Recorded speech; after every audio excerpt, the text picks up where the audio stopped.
Welcome to the Dirty Side of Leadership podcast with Ron and Kristin, where leadership meets entertainment.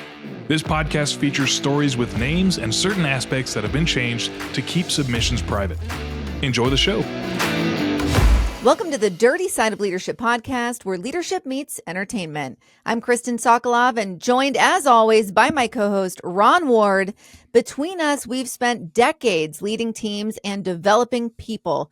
But today we are talking about the leadership role that hits closest to home, parenting.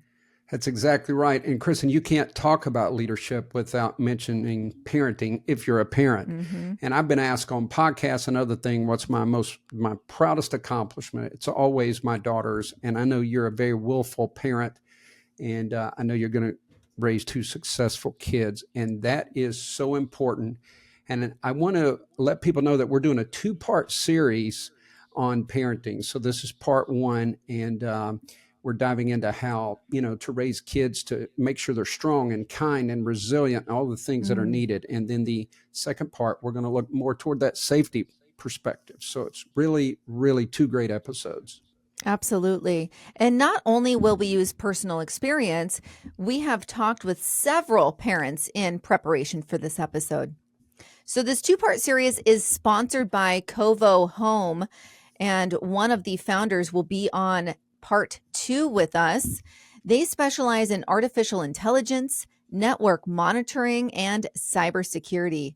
And their mission is empowering parents with elegant, effective technology that enforces healthy digital boundaries, prevents grooming and cyber attacks, and supports children's growth from safety to self-actualization. Yeah, we're really excited. We're going to use Maslow's hierarchy to tie it into parenting. We're going to host Troy Robeson. He is the vice president of sales for Kovo Home. So, yeah, we're going to be really excited to have that conversation. Yeah, absolutely. So let's jump into it. I want to add a couple of suggestions before we get into our main content. And one of the most powerful habits parents can build is making time to connect daily. Leadership is not just about big talks. It's about the small moments of consistency. Dinner, bedtime, those are great times to ask questions like, what made you happy today? Or did anything bother you? Those moments build trust. Yeah, and I'm going to tell a story on the second one that shows how, kids don't always open up. You got to build that intimacy and trust and get them to actually talk, use their words. Absolutely. So if you don't schedule connection, life will schedule disconnection. Kids must have open, upfront conversations, and it must become a routine, not like you're interrogating them. If you're like, what'd you do today? It's got to be an exchange of information. Be curious, but not controlling. Yes, I love that. And that leads us into something that's not often said out loud, and that is managing friendships. And again, we're talking about our children's friendships. Yes. And as leaders, right, Ron, we talk about culture and influence, where your child's friends are their culture. Think about that.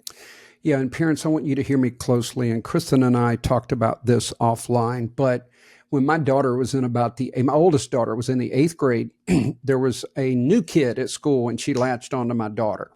And my daughter had asked me if she could spend the night. Well, we're at some kind of an event. I don't remember. But anyway, this young lady is in the 8th grade, and Kristin, she was way too interested in me, from eye contact to body language. And I knew it was a red flag.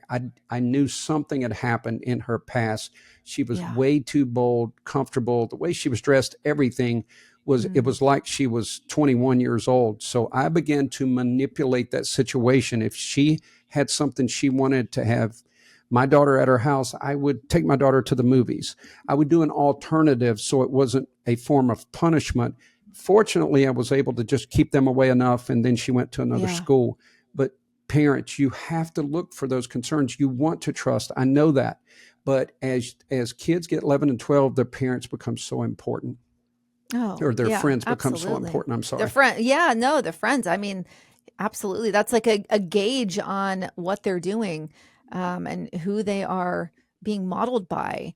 All right, we have put together 10 leadership-based parenting lessons. So I'll take the first one. Model before you mentor.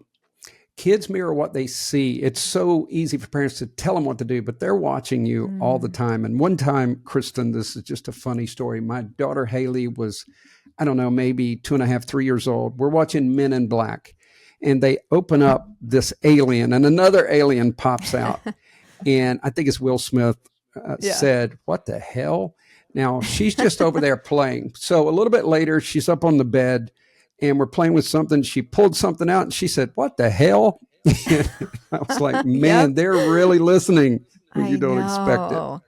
Oh, it's so true. It's wild. I hear Gavin use these words that I'm like, oh, he's literally that, not curse words, but he's using words that I use to communicate with. Yeah. And I'm like, okay, he might not have used it in the right context, but they are listening. It's wild. Okay, so I have one here. So you want to correct. This is important. This is all about humiliation or avoiding that. Correct privately, praise publicly. And that's true in the workplace and at home. So many times parents, they think berating their kids in front of other kids is a good form of punishment, but it goes way deeper and can build resentment that will not go away. And I can just tell you, I remember my dad yelling at me over, not yelling like abusive yelling, but just berating me in the grocery store or in the mall, right? Like he did not care who heard. And here I am, 44 years old, and still pisses me off. That's right. How dare he? But yeah, it does build resentment. Absolutely. Number 3 is lead with empathy, not ego. And kids always remember how you made them feel.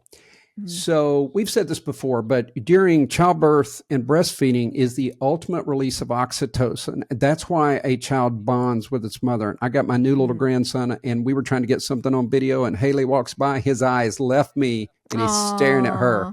They have bonded, and I believe that that's God's gift to people, especially a mother and a child.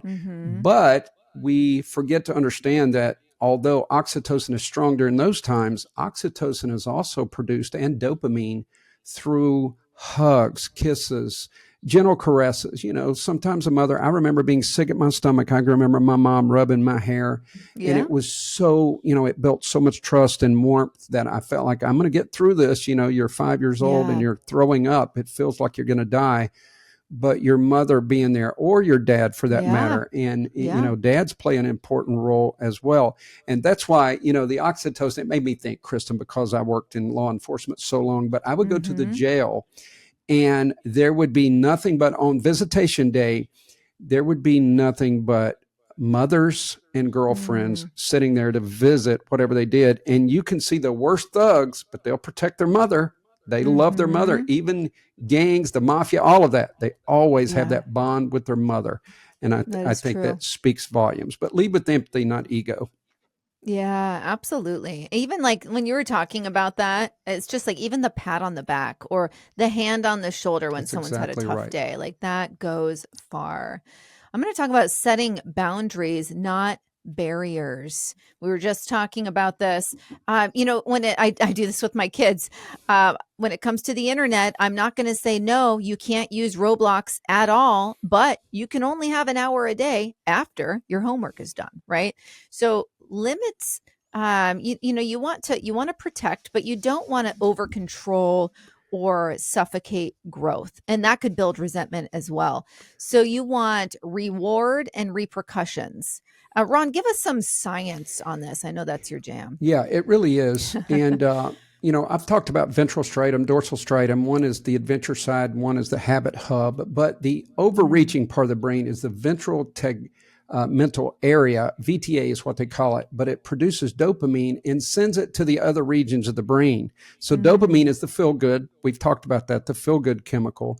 So the nucleus accumbens, it interprets dopamine. And that's why, in mental health, the brain doesn't interpret dopamine. It doesn't get the feel good, right? Mm. But in that nucleus accumbens is your pleasure and reward center. It's the wanting system. It plays a role in addiction when people get addicted. And Mm. then you've got the amygdala. I've talked a lot about the hippocampus. That's your emotional and your memories together. And then the prefrontal cortex, everything goes there. And that's where the decisions are made.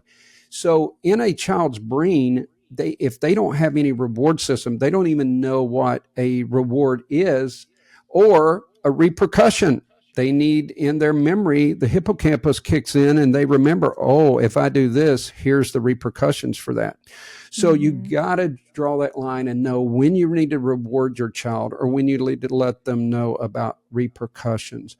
But there definitely has to be an appropriate reward center. Just like Gavin, you tell a story about, your own son and competition, and we're going to get into it in episode 2, so I won't spoil that. But sometimes kids, instead of them being thankful, having gratitude, they're frustrated about something. And you've done a good job with that. And you're going to tell a cool story, I think, in part 2. Yeah, absolutely. Yeah. So you have to wait for it. You have to tune in for it, folks. That's right. All right. Another one is teach emotional literacy. You want to help your child name their feelings. Ron, we've talked about that in prior episodes for us as adults, right? Yes. We want to name, what is it again that you call it? Not name your feelings, but name your saboteurs. That's what it was. Yeah. So, and same idea for kids, but we're going to name their feelings, and it helps build self-control and that emotional intelligence that is so incredibly important. Yes. The other thing, and we'll talk more about that in episode 2, but consistency builds security. You might think you're being hard on your child. Like if you have a set bedtime and they're going to beg, oh, let me stay up 15 more minutes. Let me do this long. When you are being consistent with that bedtime, with their chores, all of these things, it develops them and builds security. It makes them a secure adult. And one of the things we focus on in coaching is head, heart, hands, and habits. Your head's your knowledge base, your heart's your passion. Your hands are what you actually do. And ultimately, we want to build habits. So my grandson, Nathan, Kristin, has, they're pretty structured with him. So I went out in the garage last night. Haley and I ran together. I go out in the garage and they've got a pug, Elliot. So we're eating Chick-fil-A. And I'm sitting there, he's watching TV, and usually he's so zoned in, he doesn't even hear you. So I start to give Elliot a half of waffle fry. Quickly, Nathan goes, Elliot's not allowed to eat human food. And then he goes right back to the TV. And I'm like, man, he's structured. And Kristin, I'm mad at myself to this day. I ripped it in half, threw it anyway, like to the side. So, because I thought he was glued back to the TV. And he goes, you shouldn't have done that. Oh, I said, oh my God, he's ratting me out. He's ratting me out. Oh my but that goodness. is that consistency. Yes, absolutely. I love that. And I like that he was emboldened enough to bring it up to his grandfather. Like, hey, doesn't matter who you are. This is the rule, buddy. That's the rule. Oh, I love it. All right. So you also want to encourage responsibility early. We touch on this in the second episode as well. It's very important. But I do share, it goes in greater detail in episode 2, but it's very important that you understand that in age 1 through 18, obviously more like 5 through 18, kids that are doing difficult things, hard things, the homework, the sports, right? They will be more successful adults. So I don't want parents to think of chores as a punishment. Chores are not a punishment. They are practice. That is practice for adulthood. And I tell my kids that all the time. I'm not raising a boy. I'm raising a young man. I'm not raising a little girl. I'm raising a young woman. You guys need to know how to do this on your own, or you're not going to be functioning. It's very important to bring that full circle for the kids. Exactly. I'm going to take number 8, and that is let them fall safely. There are times if your kid gets in a disagreement with another kid, they're always going to frame it to benefit themselves. And you got to try to stay objective. It's easy to have blinders on when you're a parent. And one time, my youngest daughter, Jansen, had a disagreement with a girl, and she was telling me what this girl did and all that. I said, well, you need to have a sit down, a talk. And she's like, I don't want to talk to her. I'm mad at her. So anyway, I was able to persuade her. They had a conversation that lasted 3 hours. I think that I'm not sure boys would talk 3 hours. But anyway, it lasted 3 hours. And guess what? They were friends again. So that is just one example, but you can't jump in and protect them from everything. One of the things that I've been exposed to now is I have parents who believe their kids should start in sports. And I'm talking in little league, whatever, or you get favoritism, all these things. And as a parent, you want to jump in and say, well, my kid should start. So you have to be very careful when you're stepping in on behalf of your kid. It feels right at the time, but it might stunt their growth or their ability to handle things on their own. Yes, yes. And, just on that, and this segues perfectly into number 9, which is model respectful disagreement. This is where, like, just yesterday at school, my son came to me and he was very frustrated because some kid, is another boy, is younger. He choked him. He's just a rambunctious kid and he just runs around putting people in headlocks and all of that. And my son got really heated and he came to me. He's like, I'm never going to talk to him again. And I'm like, dude, you need to go, tell him that you don't do that again. And I said, and then maybe you need to, restrict his arms when he goes to do that. Like, use your Taekwondo, right? Do what you got to do. Assert yourself. And so he went back up to the kid and the kid did it again, went to choke him again. And he put him in an arm bar. And he was like, see, Mom, and he came back and reported to me that he had taken care of it. And I think that's really important because what am I going to do? Am I going to go talk to the mom and say, oh, your son choked my, that is not as effective, I think, as giving the problem back and letting them handle it. What are your thoughts, Ron? Am I a horrible mom? No, I think that's great. But if you were my mom, I'd have just said, if you did it again, my mom will kill you. No, that is a great example. And parents have got their own stories. If you're listening right now, we know you've got your own stories, but we do have to be methodical and think things through because you have to understand when it's your kids, your emotions are attached and our emotions can alter our ability to make really good decisions. So you got to take a step back sometimes and think it through. We're all blinded a little by our love for our parents. Children, I'm sorry. And it happens. So you gotta make that distinction. You also got to understand they're going to frame it to benefit themselves. And and I know this wasn't the case, but I'm saying there's situations where your kid is the bully and they're just not being honest. So you gotta sift through and know your child and know the situation. Yes, absolutely. And this, like, the model respectful disagreement, I think my husband and I do a good job at that because we're both fiery individuals, but our kids witness us talking through things. We don't take every single disagreement away out of the room of the kids. Like, obviously, if it was heated, that's one thing, but they get to hear us disagree on something, but we're respectfully disagreeing and we're working it through. And I think that's really important because, even my husband, he grew up with parents that never, ever once disagreed in front of their kids. And so when Dave and I had our first disagreement, he was like, oh my gosh, he thought it was the end of the world. And I think it's really important that we do let our children know that you are going to disagree with people, but it's how you go about it that is the most important and impactful. Exactly. Yep. So disagreement is part of life. And, Kristin, let's take it a little bit further. We've got the online keyboard warriors, and there's never any repercussions. They just go in and type whatever they want. We've lost decorum. And we saw and we talked about it. And I don't want to tie a direct connection, but Charlie Kirk's death was about disagreement and silencing someone with another opinion. And, it's disturbing and it's a breakdown of your culture when you begin to do that. People need to come back to the table and learn that free speech is protected and disagreements are a part of life. You can certainly try to persuade someone, but you can't make them believe or say the words you want them to say. Right. And, I witnessed that firsthand. Yes. I get death threats and, all sorts of stuff.